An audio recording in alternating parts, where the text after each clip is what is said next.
Velkommen til denne delen av kurset som skal handle om kildekritikk. Altså det å kunne vurdere de kildene og den informasjonen man bruker. Altså kunne skille det som er bra fra alt det andre. Aller først, smak litt på ordet kritikk. Det høres litt negativt ut, ikke sant? Som om det er noe man vil unngå. Hvis noen sier jeg stiller meg kritisk til forslaget fra regjeringen, så betyr det gjerne at man er skeptisk. Eller hvis noen sier til deg ikke vær så kritisk, så betyr det gjerne ikke vær så negativ. Men her på universitetet så bruker vi ordet kritikk på en litt annen måte. Her oppfordres man til å være nettopp kritisk.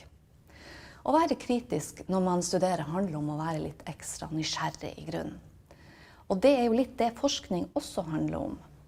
Det handler om å stoppe opp ved teksten man leser, spørre seg selv, er dette riktig? Kan jeg stole på denne informasjonen? Hvis du er uvant med å lese tekster på en kritisk måte, kan det være en god idé å øve seg litt på aviser eller blogginnlegg, eller litt mer enkle medier.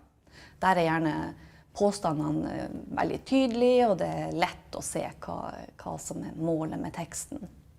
Et eksempel kan være blogginnlegg som forteller om at vi er en hel generasjon som vokste opp uten sykkelhjelm. Det gikk bra med oss. Derfor er det bare tull å bruke sykkelhjelm, for eksempel.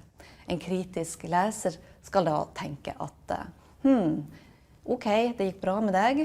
Gikk det bra med alle? Finnes det tallmateriale, for eksempel, som vi kan gå inn og belyse akkurat dette nærmere med, for eksempel. Med andre ord, personlige kommentarer og synsing er sjelden god argumentasjon i en tekst. Og dette finner man ikke i vitenskapelige tekster. Man skal i alle fall ikke finne det. Der skal argumentasjon bygges opp av forskning, både din egen og andres forskning.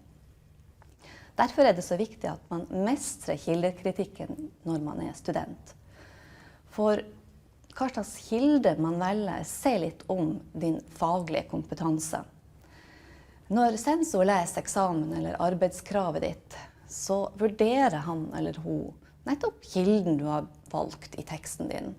Og tenker forhåpentligvis, dette er en student som har gjort seg godt kjent med kildene for faget, og gjort et utvalg som er relevant for problemstillinger. Å velge riktig og relevant informasjon er med andre ord en veldig viktig akademisk ferdighet. Helt nødvendig faktisk, når man ser på hvor uendelig mye informasjon som finnes der ute.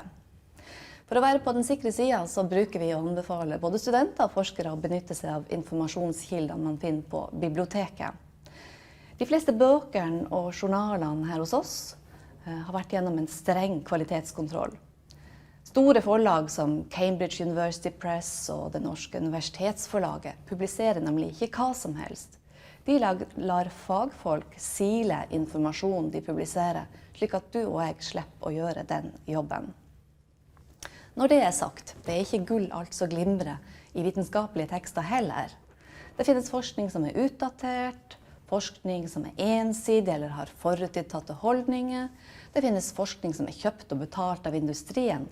Og i noen tilfeller finnes det forskning som er basert på juks og fanteri, på fabrikkerte fakta, og som slett ikke er basert på de metodene man forventer innen akademia.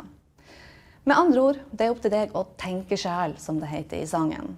Til syvende og sist er det du som må koble inn hjernen og tenke kritisk. Det fine er at jo flinkere du blir til å tenke kritisk og analysere tekster, jo mer forstår du. Og jo mer du forstår av struktur og oppbygging av vitenskapelige tekster, jo flinkere blir du til å skrive selv. Og da er du kommet langt i å lykkes, både på eksamen og i læringsprosessen. Og det er jo nettopp derfor du har valgt å studere. Er det ikke det? Så med andre ord, mottoet for denne delen er tenk kritisk. Lykke til!